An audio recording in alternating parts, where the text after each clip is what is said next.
buenas tardes. Bienvenidos a la Biblioteca Vasconcelos. Es un gusto contar con su presencia. La Secretaría de Cultura, en convenio con la Universidad Iberoamericana de la Ciudad de México, a través de la Biblioteca Vasconcelos, creamos una actividad maravillosa llamada Vive con las Matemáticas. Por 13º año consecutivo tenemos este ciclo de conferencias y es el cierre el día de hoy. Contamos con una eminencia, pero antes quiero platicarles un poquito de lo que vamos a hablar. Fundamentos de las matemáticas. Finales del siglo XIX, varios matemáticos empezaron a cuestionar los principios fundamentales de su disciplina. Entre las razones de este debate se destacaron, por un lado, el desarrollo de geometrías no euclidianas y por otro, la aparición de nuevas álgebras no asociativas. Además, las críticas a determinadas posturas filosóficas y los enfoques innovadores en la enseñanza del cálculo y el análisis matemático también influyeron. Como resultado de estos cuestionamientos surgió una nueva área de estudio conocida hoy como fundamentos de las matemáticas, que se consolidó aproximadamente entre 1870 y 1930.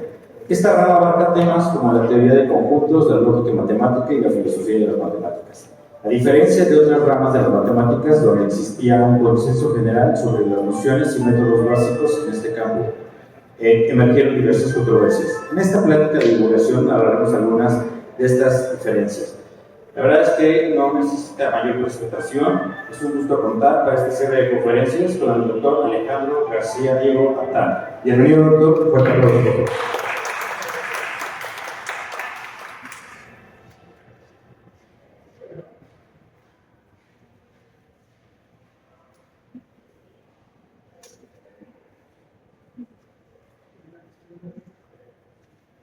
¿Qué pasa? Uy. Jorge. Hoy vamos a hablar sobre los fundamentos de las matemáticas. Ante todo, quisiera agradecerles a los organizadores por haberme invitado, tanto a los organizadores de la Vasconcelos como a la gente de la Universidad Iberoamericana. La palabra fundamentos ahora es muy común en casi todas las disciplinas. Aparece en la mayoría de las diferentes áreas académicas que llevan la palabra fundamentos en sus títulos. Y es algo que en general la gente no nota. En particular, por ejemplo, cuando alguien está construyendo una casa, construyendo un edificio, le da mucho coraje cuando inicia la obra y no ven que la obra prospere. Y ellos nada más simplemente ven que se hace un agujero y cuando les reclaman al arquitecto dicen al lo que estamos haciendo es construir los fundamentos, que además proporcionalmente es la parte más cara de la construcción. Dice, bueno, pero si no se van a ver, pues sí, pero si no tenemos fundamentos la casa se cae. Así que aunque no estés tú de acuerdo con la necesidad de los fundamentos, pues tenemos que preocuparnos por ellos. La mayoría de la gente que hace investigación de frontera en cualquier disciplina, los que llamamos investigadores, también tienen esa visión, que dicen que no nos tenemos que preocupar por los fundamentos. Ellos se preocupan por siempre estar encontrando conocimiento real, conocimiento de frontera, que es esencialmente lo que hace la investigación, generar nuevo conocimiento. Entonces a ellos tampoco les preocupa en gran medida qué es lo que suceda con los fundamentos. Sin embargo, sabemos que son fundamentales y en algunos momentos han sido críticos, en particular en las matemáticas, porque ha habido momentos en que hemos dudado muchísimo sobre la veracidad de los fundamentos.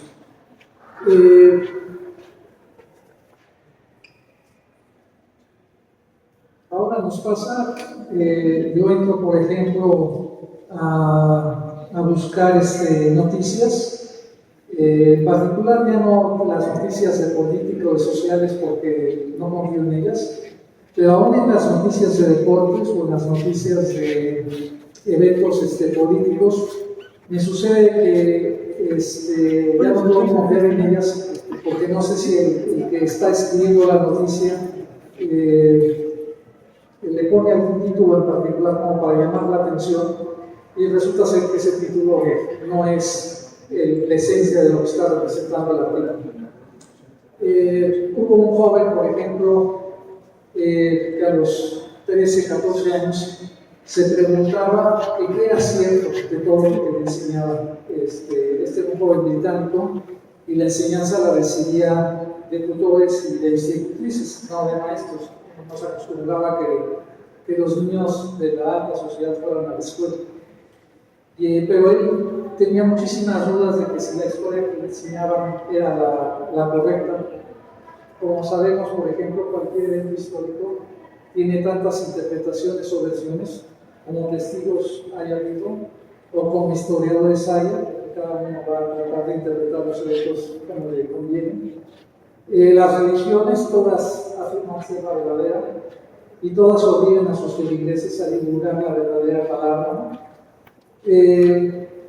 Bueno, este hombre no lo sabía, pero incluso ahora las verdades, por ejemplo, de las ciencias, como de la física, como de la química, de la biología, son verdades probabilísticas.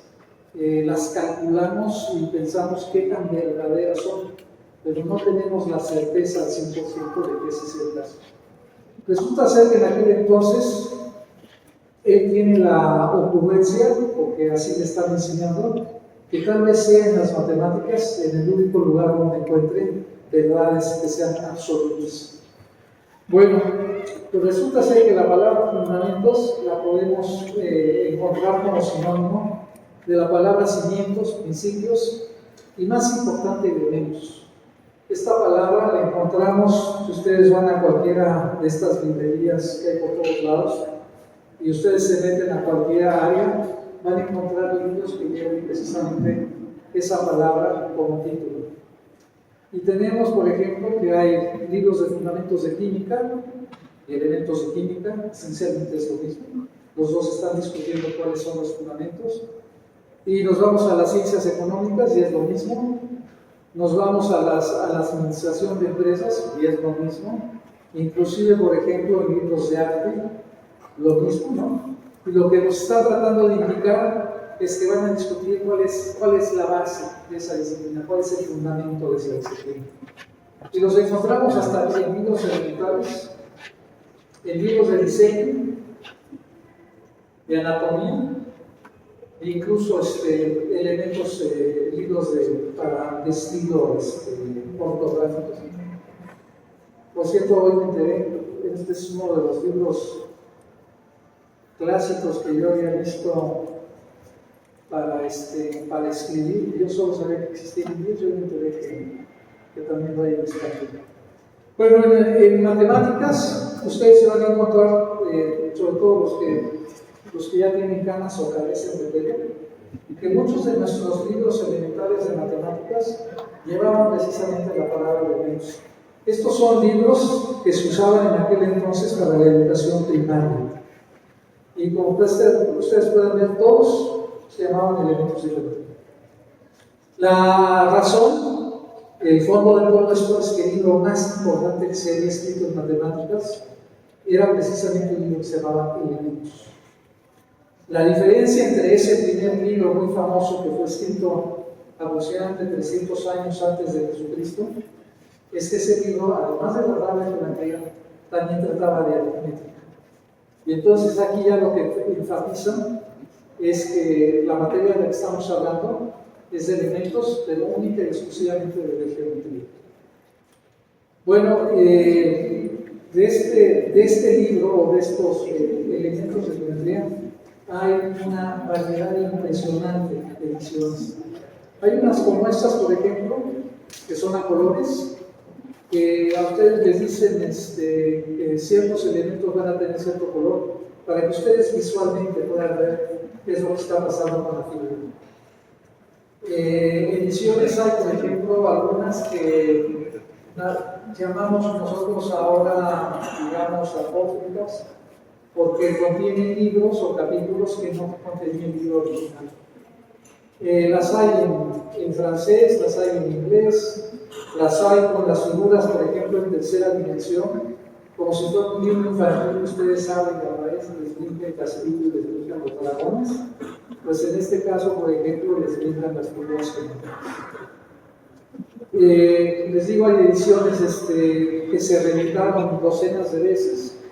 Y hay algunas de esas ediciones que fueron publicadas originalmente en inglés, que después fueron traducidas al español, y son ediciones realmente muy bonitas desde el punto de vista editorial.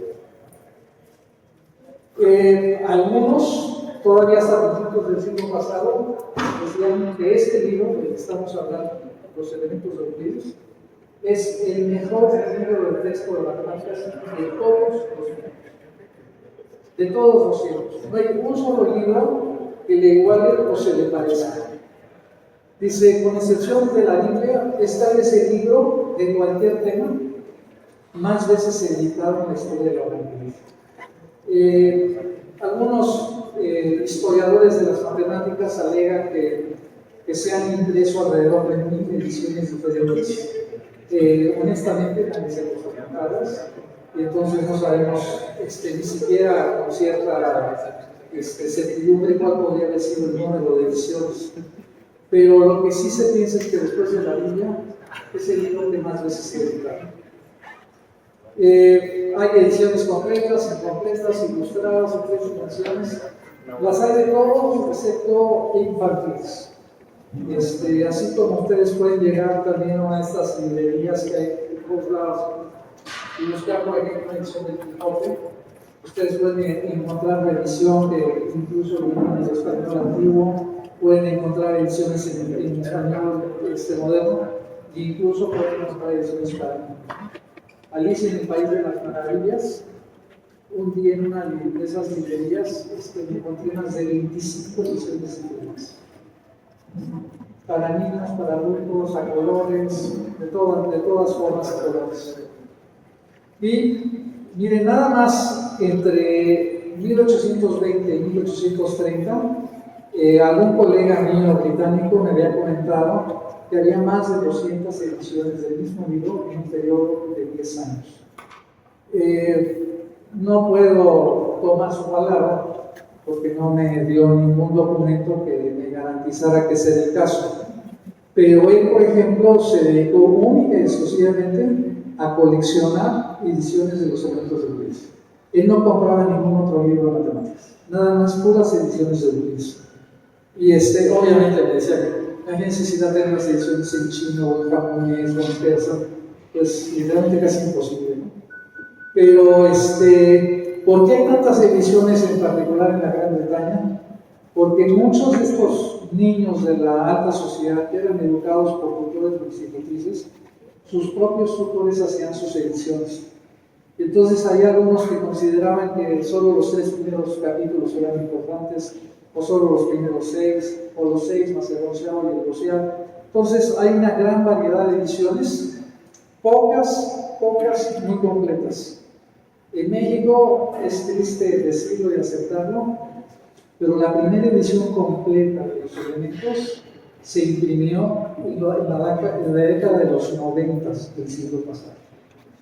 Mientras que en Inglaterra había cientos de ediciones, en el siglo XIX en México no se imprimió ninguna. Ninguna edición de libro en el siglo XIX. Imprimíamos de religión, del Padre Nuestro, del credo, de cómo persignarse, pero de matemáticas no teníamos nada. ¿Por qué es tan importante este libro? Porque supuestamente en este libro ustedes encuentran el desarrollo de lo que se considera la perla negra de las matemáticas, que es el método axiomático de Euclides. Que de unas cuantas premisas nosotros vamos a estar generando el resto del conocimiento. Estas premisas pueden ser o deben ser algunas definiciones, axiomas o postulados, nociones comunes, y a partir de esas primeras premisas vamos a deducir todas las matemáticas, proposición por proposición. Por ejemplo, es la secuencia lógica del primer capítulo, y ustedes pueden seguir ahí cómo es que para demostrar, por ejemplo, la proposición 47, pues se utiliza la proposición 41, se utiliza la proposición 13, etc. Todo tiene, ustedes pueden seguir ahí su mapita cronológico de qué fue lo que se utilizó previamente para llegar a esa proposición. Euclides, bueno, sabemos que nació aproximadamente en el año, bueno, no que nació, sabemos que entre comillas floreció, por el año 300 antes de Cristo. Es cuando supuestamente su libro llegó al pináculo de la fama. Esto más o menos lo calculamos porque libros posteriores al año 300 lo comentan y libros anteriores al 300 no lo comentan. Entonces decimos, bueno, el libro lo debió haber publicado aproximadamente en el año 300. No sé si reconozcan la imagen. Este es un pequeño segmento de una pintura muy famosa de Rafael que se llama La Escuela de Atenas, que está en las habitaciones del Papa. Y supuestamente, este es el segmento de matemáticas. Él representa a los filósofos, a los astrónomos, a los astrólogos. Y este es el de matemáticas donde representa a Euclides, supuestamente este es Euclides. Algunos dicen que es Arquímedes. Y uno que otro joven alrededor de él, tratando de entender lo que él está haciendo. De Euclides, literalmente no sabemos nada. No sabemos dónde nació, cuándo murió, no sabemos con quién estudió, no sabemos literalmente casi nada o nada de él. Hay dos anécdotas que se conocen, pero las dos anécdotas también se refieren a otros personajes, ya sea griegos o clásicos posteriores a él. Entonces ni siquiera sabemos si esas dos anécdotas realmente pertenecen a la personalidad de Euclides. Una de las anécdotas, y miren de hecho, si ustedes alcanzan a ver aquí el nombre aquí abajo, dice que es Euclides de Megara. Ese es otro Euclides. Se le confundió por más de 18 siglos con otra persona. Este Euclides de Megara es un filósofo que provenía precisamente del lugar que se llama Megara, mientras que el Euclides que escribió el texto de matemáticas supuestamente no nació, pero vivió en Alejandría, ¿no? Y esto se aclaró más o menos como por el siglo XVI. Bueno, como les digo, no sabemos con quién estudió, no sabemos si estuvo casado, no sabemos si tuvo hijos, no sabemos si tuvo descendencia, literalmente no sabemos nada de él. Pero sí sabemos que escribió este libro que se llama Los Elementos, y el libro literalmente empieza, ustedes abren el texto y lo primero que se pone es definiciones, y define 23 objetos matemáticos. ¿Por qué los define? Pues porque los objetos matemáticos no existen en la naturaleza. Ustedes nunca han visto un triángulo, ustedes nunca han visto un rectángulo. Entonces, lo que hacen los matemáticos es definir esos objetos. Se ponen de acuerdo en cómo se caracteriza el objeto, y si están de acuerdo los matemáticos, conviene en que esa es la definición correcta y esa es la definición que siguen. Pero ha habido casos, por ejemplo, con el concepto de integral, que a lo largo de la historia del concepto se dieron cuenta que era necesario refinarla, y durante muchos siglos se dedicaron precisamente a arreglar la definición. Mientras que, por ejemplo, la definición de círculo, más o menos es la misma desde entonces, la definición de lo que es un diámetro es la misma desde entonces, pero sí ha habido necesidad de reformular otras definiciones. Bueno, el texto empieza primero con 23 definiciones, después aparecen los 5 postulados o axiomas, en este caso sabemos que son de Euclides, y estos son principios de los que vamos a partir. No se puede esperar que todo lo que nosotros vayamos a acelerar lo hayamos demostrado o lo hayamos probado. Va a haber cosas con las que tengamos que aceptarlas y decir, ni modo, no podemos ir más atrás porque sería imposible. Entonces, por ejemplo, este principio de que 2 puntos determinan una y solo una línea recta es algo que tenemos que aceptar como un dogma. Es como los mismos principios de las iglesias que tienen dogmas y que ustedes aceptan, aunque ustedes no los comprendan, ¿no? Como por ejemplo en el caso de la Iglesia Católica, pues hablar de la Virgen María. Cuando les dicen a ustedes que es la Madre de Dios, pues ustedes dicen, ¿cómo puede ser madre y puede ser virgen? Eso ustedes lo tienen que sacar, es un dogma. La Santísima Trinidad, en que haya 3 dioses distintos y uno solo, es algo que ustedes tienen que aceptar, es un dogma. Y en matemáticas también tenemos dogmas.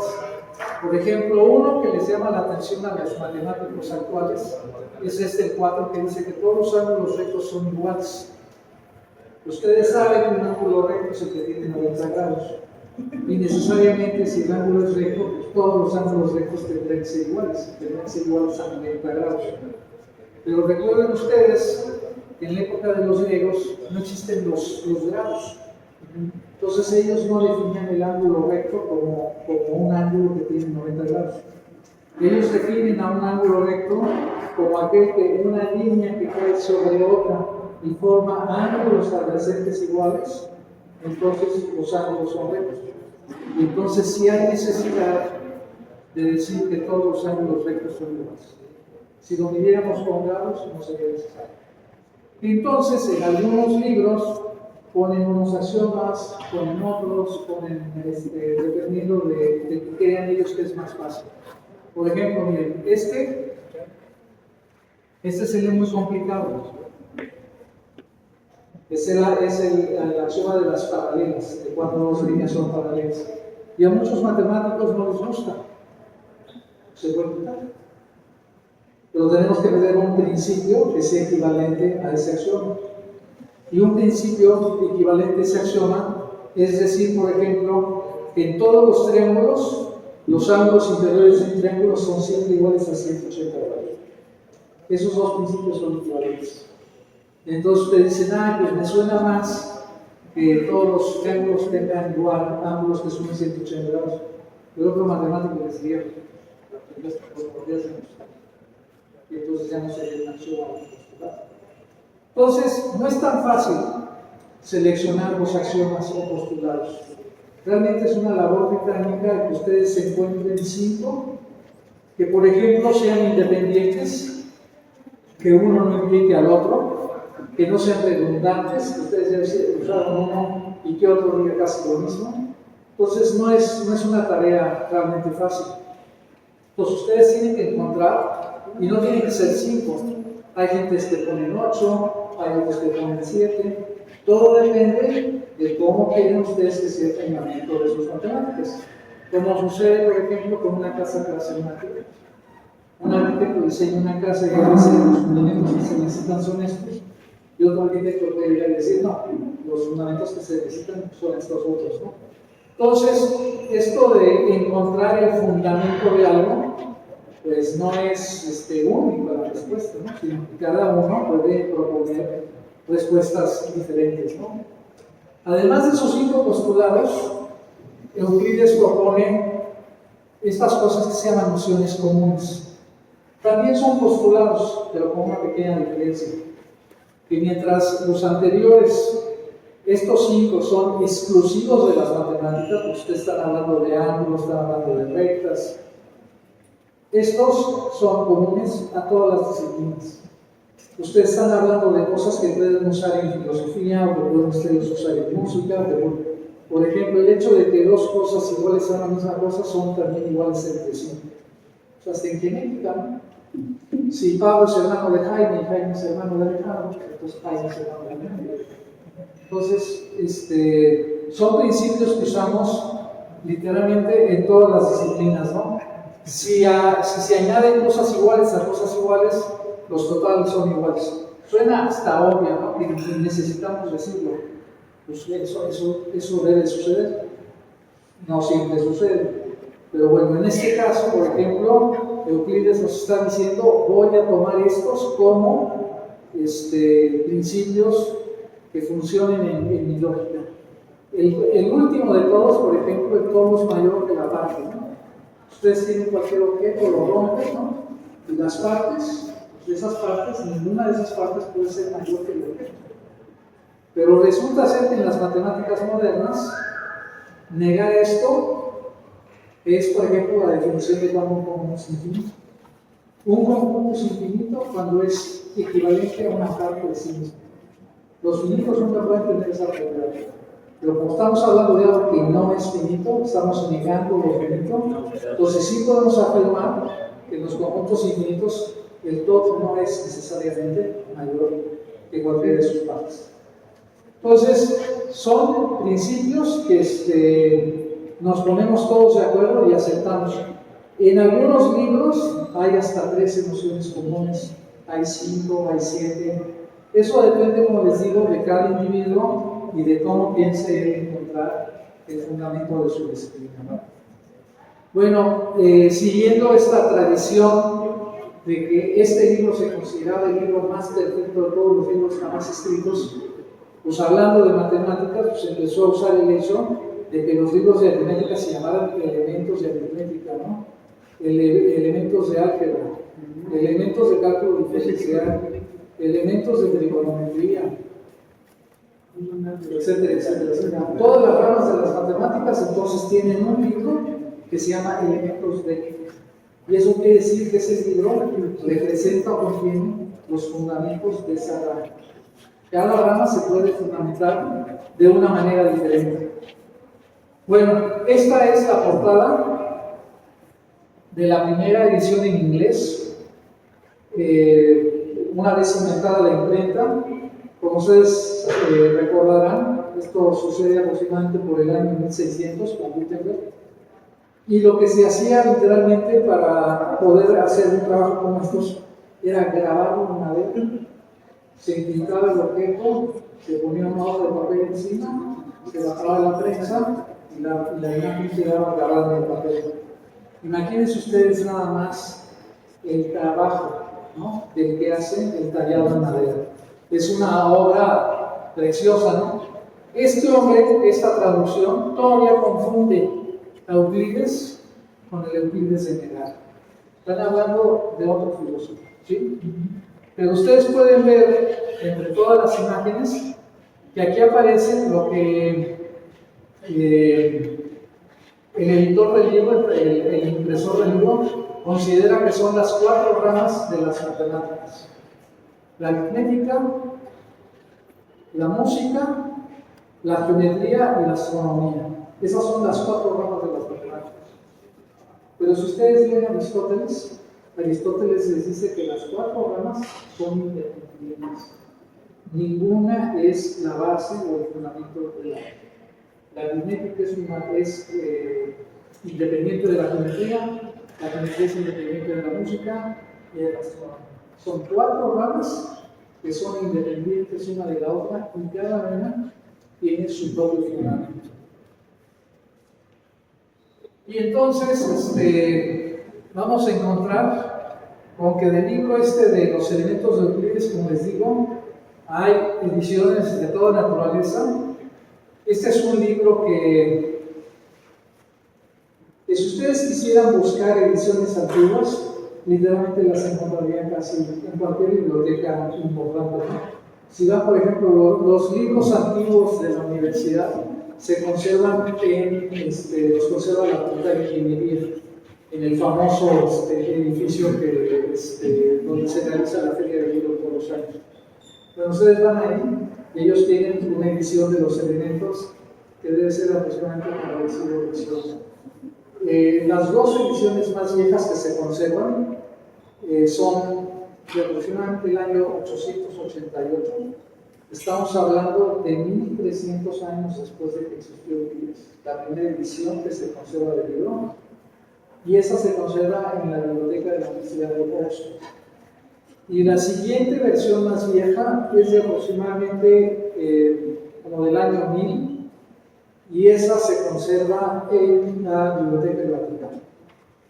Entonces ustedes tienen ediciones de toda naturaleza entre los siglos 17 y 20, como les digo, se calcula que hay más de 1000 ediciones diferentes. La más actualizada, por ejemplo, en inglés es esta, es la de Sir Thomas King. Es una edición en 3 tomos, supuestamente es la más completa, pero ya incluso ahora obsoleta. Resulta ser que a finales del siglo XIX, un filólogo danés, Arthur Hillers, él dijo: bueno, tenemos casi 1000 ediciones distintas. Unas tienen 13 libros, otras 14, por libros se refiere a capítulos. Unas tienen 14 capítulos, otras tienen 6, otras tienen 8. Hay de toda variedad. Hay unas que tienen 5 axiomas, otras tienen 8. Hay de todo, ¿no? Y dice Hilbert, esto es a finales del siglo XIX, pero ¿cuál es la edición que mejor refleja el pensamiento original de Dios? Después de tantos cambios que ha habido, de tantas, sobre todo de origen pedagógico, ¿no? Por hacer más claro el libro, por hacerlo más fácil de entender, después de todo eso, ¿cuál es la edición que más se apega? Y entonces Hilbert produjo una nueva edición. Esto fue por el año de 1888. Fue publicado originalmente en griego y en latín. Era una edición bilingüe. Y de ahí se tradujo de manera casi inmediata al alemán, al inglés, al francés y a casi todas las lenguas, con excepción del español. Como les digo, la edición completa de los elementos fue terminada de publicar en el año de 1999. Pero bueno, ¿por qué incluso ya estas ediciones se han vuelto obsoletas? Porque aproximadamente en el año 1975 aparecieron dos, bueno, uno es un filólogo y el otro es un historiador de las matemáticas griegas ambos, que afirmaban que habíamos malinterpretado la matemática griega y que lo que nosotros habíamos dicho de las matemáticas griegas era incorrecto. Uno no fue muy agradable con sus comentarios y entonces la comunidad de historiadores lo rechazó en un principio. El otro no, y se dieron cuenta que ambos tenían razón. Y entonces, en los últimos 25 años, los historiadores de las matemáticas griegas se han dedicado a reinterpretar todo lo que habíamos dicho en cerca de 2 años. Lo que habíamos dicho estaba equivocado. Y entonces, a reformularlo y a reescribirlo. Y entonces, ahora tenemos, digamos que, no nuevas versiones de los elementos, no se ha publicado ninguna, pero sí nuevas versiones, por ejemplo, de lo que dijo Arquímedes, de lo que dijo Aristóteles, etcétera, etcétera. Y todavía para completar, para hacer más complicada la situación, en el siglo XVIII y en el siglo XIX, y no son los únicos, dos filósofos, por un lado Kant y por otro lado John Dee, propusieron cuáles deberían ser los fundamentos de las matemáticas. Y entonces lo que sucedió fue que hubo una reacción por parte de otros filósofos y de otros matemáticos contradiciendo tanto lo que decía Kant como lo que decía Dee. Y estos nada más son 2 ejemplos. Hubo otros que también lo propusieron y a los que también se les rechazó sus ideas. Pero esto era desde el punto de vista filosófico. Podríamos no estar de acuerdo, pero seguir pensando que la matemática seguía bien fundamentada, seguía sólida, seguía firme, ¿no? Pero resulta ser que, por ejemplo, en la geometría euclidiana hay una demostración que dice que la suma de los ángulos interiores de un triángulo, y aquí esta palabra es importantísima, siempre es igual a 180 grados. No importa el triángulo que ustedes pinten, siempre la suma de los ángulos interiores es igual a 180 grados. Entonces, por ejemplo, en este caso, este es un ángulo recto de 90 grados más 90 grados, pues son 180. 75 más 60 más 45, 180. 100 más 40 más 40, 180. Siempre la suma de los ángulos interiores de un triángulo son 180 grados. De hecho, es un problema de examen de tercero o de segundo de primero. Si tienes un triángulo y los ángulos miden tanto y tanto, ¿cuánto mide el ángulo distante? Lo que tenemos que hacer es sumarlo y restarlo de 180. Pues resulta ser que en el siglo XIX aparecen unos fulanos, matemáticos también, que dicen ellos, bueno, vivimos en un mundo que es esférico, la Tierra es esférica. El universo, hasta donde sabemos, también es esférico. Dice, ¿no será que la geometría que nos gobierna también debe ser esférica? Y entonces hubo uno que dijo, voy a suponer que la suma de los ángulos interiores de un triángulo es mayor a 180 grados.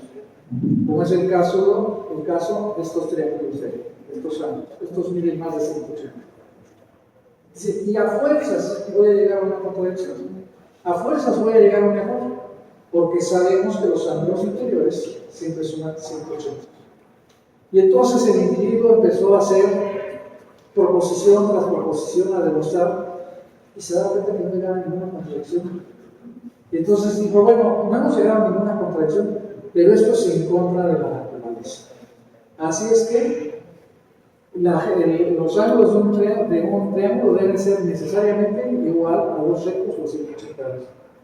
Y después resultó ser que hubo otro matemático que planteó la posibilidad de que hubiera una geometría en donde los ángulos interiores de un triángulo dieran menos de 180 grados. Y resulta ser que ustedes tampoco llegan a ninguna contradicción. Entonces, algunos matemáticos se empezaron a preguntar cuál es la verdadera geometría. Y empezaron a dudar que la geometría euclidiana fuera la geometría que nos gobernara. ¿Por qué? Pues porque si vivimos en un mundo esférico, pues lo lógico es que la geometría fuera esférica, ¿no? Y entonces hubo filósofos, matemáticos que empezaron a dudar entre los fundamentos de la matemática. Y esta frase de este filósofo dice: las matemáticas pueden definirse como la ciencia en que nunca sabemos de qué hablamos, ni si lo que estamos diciendo es verdadero. ¿Sí? Y esto representa en gran medida, pues por ejemplo, lo que hace un algebrista cuando está hablando de las X, de las Y, de las Z. Nosotros no sabemos qué son las X y las Z, puede ser cualquier cosa. Y puede ser que los resultados de una geometría nos lleven a una proposición y los resultados de otra geometría nos lleven a otra proposición. Y decimos nosotros, ¿cuál es la verdadera? Y entonces los fundamentos de la geometría empiezan a entrar en juego. ¿Es realmente la geometría en la que debemos de fundamentar la matemática? Acuérdense ustedes que Aristóteles decía que las ramas de las matemáticas eran independientes. Era como si tuviéramos 4 edificios separados, ¿no? La geometría, la aritmética, la astronomía y la música. Pero ahora los matemáticos lo que quieren es encontrar el fundamento de una única disciplina, ¿sí? De un edificio que esté bien fundamentado y del cual se puedan deducir todas las matemáticas. Pero estamos teniendo el problema de que el libro que todos habíamos pensado que era el mejor libro de matemáticas de toda la historia, resulta ser que fundamenta la geometría, pero no nos da los fundamentos ni de la astronomía, ni de la música, ni de la aritmética. Entonces tenemos que buscar otros fundamentos. Y entonces los matemáticos empiezan a pensar que ese fundamento podría estar en la idea del número, y que el número fuera el concepto más elemental de toda la matemática. Pero entonces empiezan a hacer la pregunta de ¿qué es un número? El número lo habían definido en los libros de texto mucho tiempo antes, pero tenían dificultades con esa definición. Por ejemplo, Euclides lo había definido como un número es una multiplicidad de unidades. Pues sí, pero entonces si ustedes así lo definen, ni el 0 ni el 1 son números, porque no son multiplicidades de unidades. El 0 y el 1 son máximo, o 0 unidades o 1 unidad, pero no son multiplicidad son varias. Y entonces, pues teníamos nosotros que la sucesión no empezaba ni en el 0 ni empezaba en el 1. Tenían también broncas, por ejemplo, para definir lo que era un número irracional, porque estaban acostumbrados a definirlos en función de una imagen geométrica, de una figura geométrica, que era el famoso cuadrado, con su de lados igual a una unidad, y la diagonal era igual a la raíz de 1. La raíz de 2. Y resulta ser pues, que ese es un número que está en esta sucesión a la que nosotros estamos acostumbrados y pensamos que ahí debería estar los números. Entonces, volteamos hacia los números, pero los números tampoco son fáciles de fundamentar. Entonces, la solución a la que nos estamos enfrentando es una solución muy compleja. Estamos hablando de finales del siglo XIX, estamos hablando de principios del siglo XX, Están ustedes hablando de que en este problema están interesados algunas de las mentes más brillantes de los matemáticos modernos y no pueden encontrar una solución. Es más, un filósofo norteamericano demostró a mediados del siglo XX, en 1967 aproximadamente, que es imposible definir qué es un número. Ya lo demostró, no podemos hacerlo. Entonces ahora imagínense ustedes que vamos a tratar de definir el fundamento de la matemática a partir de la idea de qué es un número o de la idea del número, y sin embargo no podemos definir. Pues la mayoría de nosotros va a dudar de los fundamentos de la matemática y va a decir, híjole, ¿sobre qué la estamos fundamentando si ni siquiera sabemos cómo lo definimos? ¿No? Entonces, resulta ser que un problema que aparentemente es muy sencillo, resulta ser un problema muy complejo. Y hubo personas, por ejemplo, pues para esto hubo gente que tuvo formas muy diferentes de pensar. Este es un matemático que al que se le atribuye la frase, porque nunca nadie ha podido mostrar dónde la dijo. Esto probablemente fue una frase que dijo en un pasillo, alguien la tomó, se hizo venía la frase y le empezaron a repetir y dijeron, el enganito de tal dijo tal cosa, ¿no? Como clásicos chistes de familia, ¿no? De que fulanito dijo algo y después fulanito se te dije que nunca dije eso, ¿no? Y ya nadie le cree porque todos los de la familia han oído la frase y se la atribuyen a él, ¿no? Y en este caso él dice, Dios hizo los números enteros, el resto es obra del hombre. ¿Qué quiere decir él? Que los números negativos, el 0 y los números naturales, como los conocemos el 1, el 2, el 3, esos los hizo Dios. No tenemos que preocuparnos por definirlos, no tenemos que preocuparnos por entenderlos. Esos desde que nacemos ya los entendemos, están dados en nuestra intuición. De hecho, si la mayoría de ustedes se ponen a pensar, cuando tienen conciencia que tienen en su vida de los números, como los conocen ustedes para contar, nadie se acuerda. Porque uno dice, pues desde que era yo chiquito, por ejemplo, jugaba a contar mis canitas. O desde que era yo chiquito, jugaba a contar las veces que le pasaba yo el cepillo del pelo a la muñeca, ¿no? Que tenían que ser 100, pues ahí estaba yo, 100 veces cepillándole el pelo a la muñeca. Pero no tenemos una idea, como por ejemplo, la mayoría de nosotros se acuerdan, eso espero, cuando aprendimos a andar en bicicleta, ¿no? Que fue mi papá el que dijo, ya estás barbón, tienes que aprender a andar en bicicleta, y algunos inclusive no disfrutamos la lección, porque no era de que hay que gozarla, sino tienes que aprender, ¿no? Y entonces, por ejemplo, hay gentes que se acuerdan de cuando aprendieron a andar en bicicleta. Hay otros eventos de la vida, por ejemplo, que son importantes para algunos, no necesariamente para todos. Pero, por ejemplo, su primer día de clases, ¿no? No en la kindergarten, pero sí en la primaria. Pero este hombre nos dice que Dios hizo los números enteros, el resto es obra del hombre. Ya los números racionales, los números imaginarios, los números trascendentales, todos esos números, esos sí los ha ido haciendo el hombre cuando se ha encontrado con problemas y no había un número que pudiéramos nosotros atribuirle. Bueno, pues usamos un número nuevo, ¿no? Pero lo inventamos. Pero los números enteros, esos los hizo Dios. Entonces, en pocas palabras, no tenemos por qué explicarlos. No tenemos que buscar una definición. Eso los entendemos todos. Este otro matemático de origen italiano y casi contemporáneo a él dijo, no, yo voy a establecer un conjunto de axiomas que caracterice a los números naturales. Si algo cumple con ese conjunto de axiomas, entonces es un número natural. Tampoco los está definiendo, los está caracterizando. Entonces, por ejemplo, él dice que la sucesión empieza en el número 1. Y ustedes van a decir, pues eso es obvio. No. Hay matemáticos que afirman que la sucesión empieza en el 0. Y que es importante que el 0 esté en la sucesión. Este hombre decía, no, la sucesión empieza en el 1. Y después, por ejemplo, si ustedes ven la fila, ¿no? 1, 2, 3, 4, 5 y así en adelante, ¿qué cosas no deben de suceder?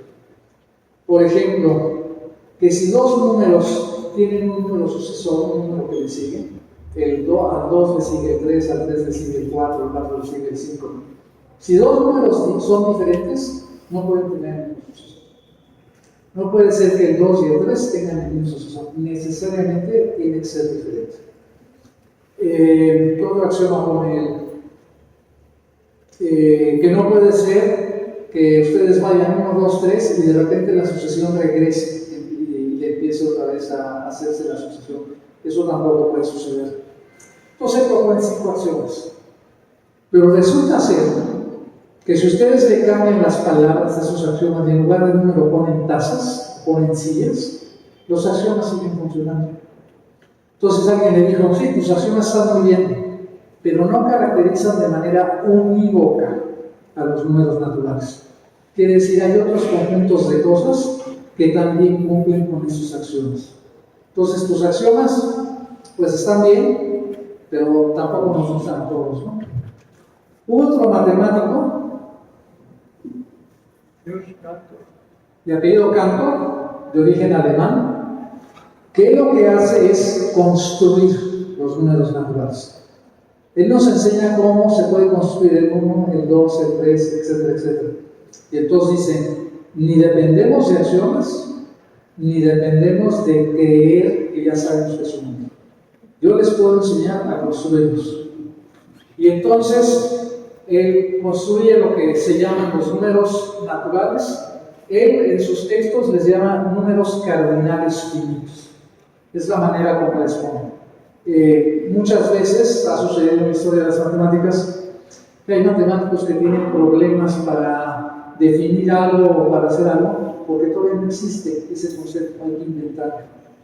Y entonces, él en particular va a inventar un número todavía muchísimo más interesante, que es el número transfinito. Los números que están más allá de los finitos. Los números que empiezan a contar a los conjuntos que tienen infinitos elementos. Y esa es una teoría que ha enriquecido muchísimo a las matemáticas y que la desarrolló Stionking.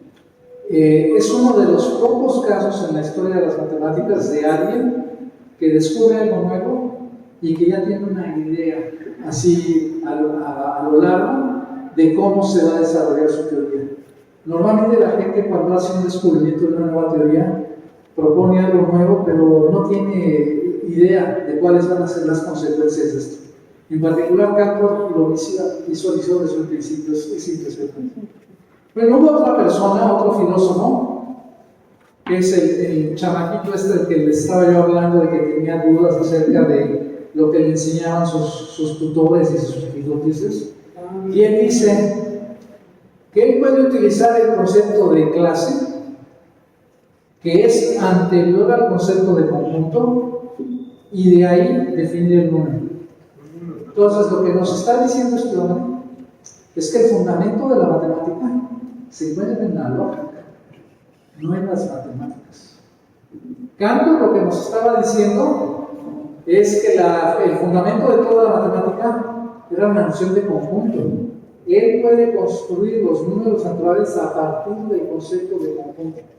Pues Russell llega y le dice, pues sí, yo puedo definir el concepto de conjunto a partir del conjunto de clase, que es un concepto que pertenece a la lógica, y entonces yo puedo afirmar que el fundamento de la matemática se encuentra en la lógica, no en las matemáticas. ¿Sí? Y como ustedes se pueden dar cuenta, pues este no fue un problema fácil de resolver. De hecho, ninguno de ellos lo pudo resolver. 60, 70 años más tarde, va a llegar otro filósofo y les va a decir, ni siquiera podemos definir qué es un número. O sea, que decir que vamos a fundamentar la matemática así, no es tarea sencilla.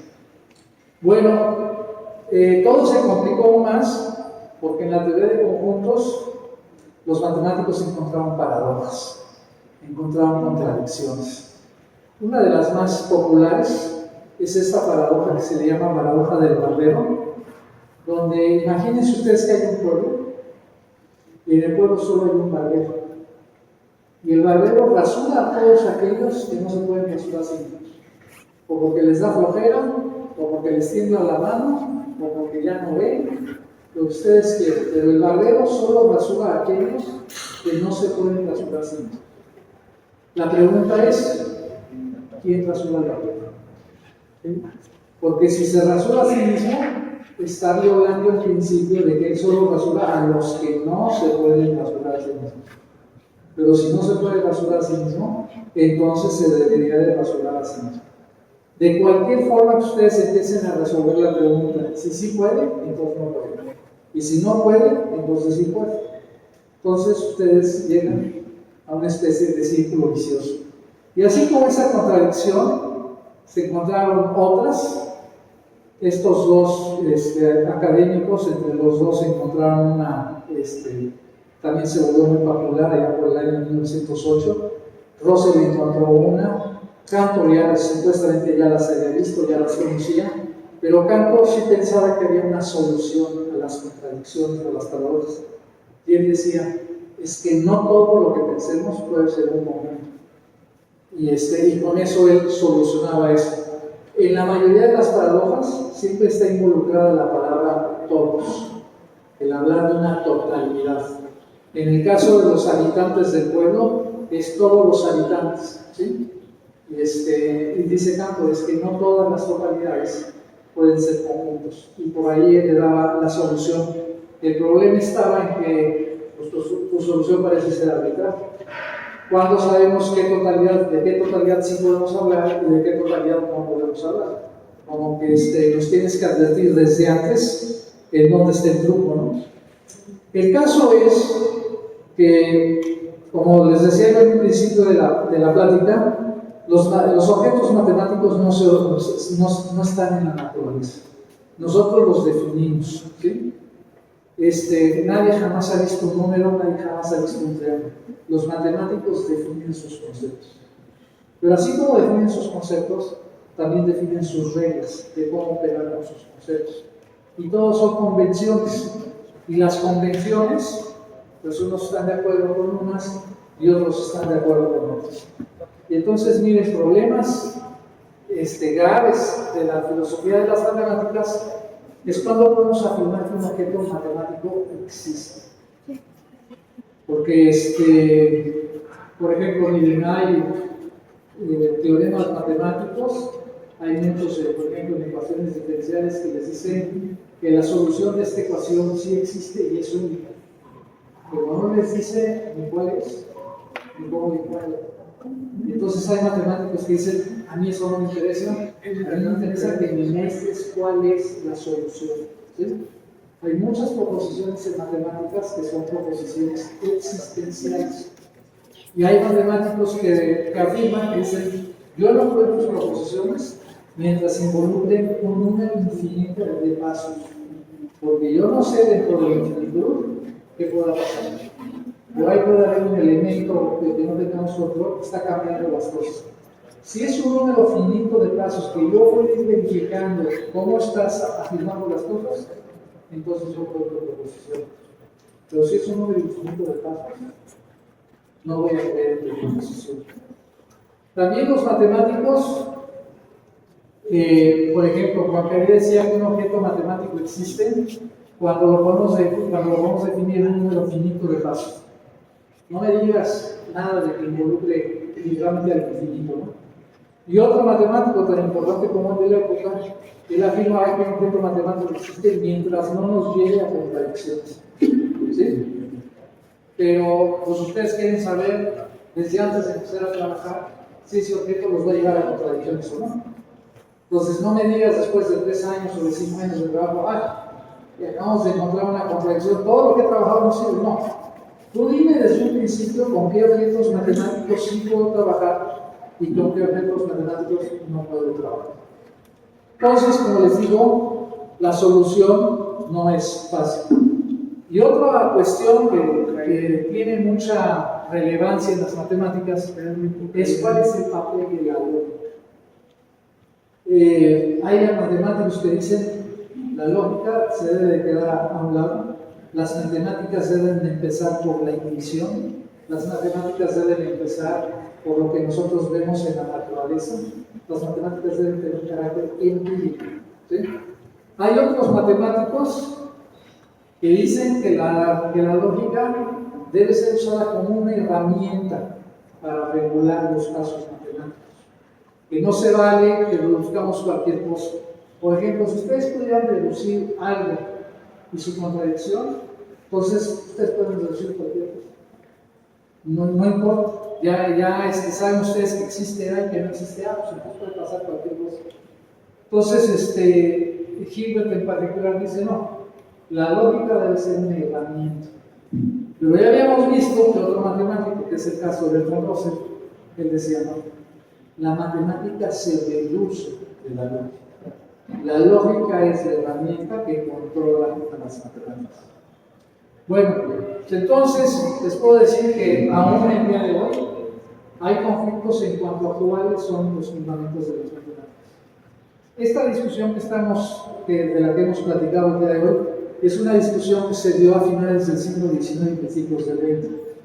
Pero esta discusión continúa y hubo matemáticos a mediados del siglo XX y otros surgimientos de otras escuelas a finales del siglo XX y no ha perdido relevancia ni importancia la discusión de cuál es el fundamento de la matemática. Pero lo que sí sabemos el día de hoy es que no tenemos certeza de cuál es ese fundamento. Muchas gracias.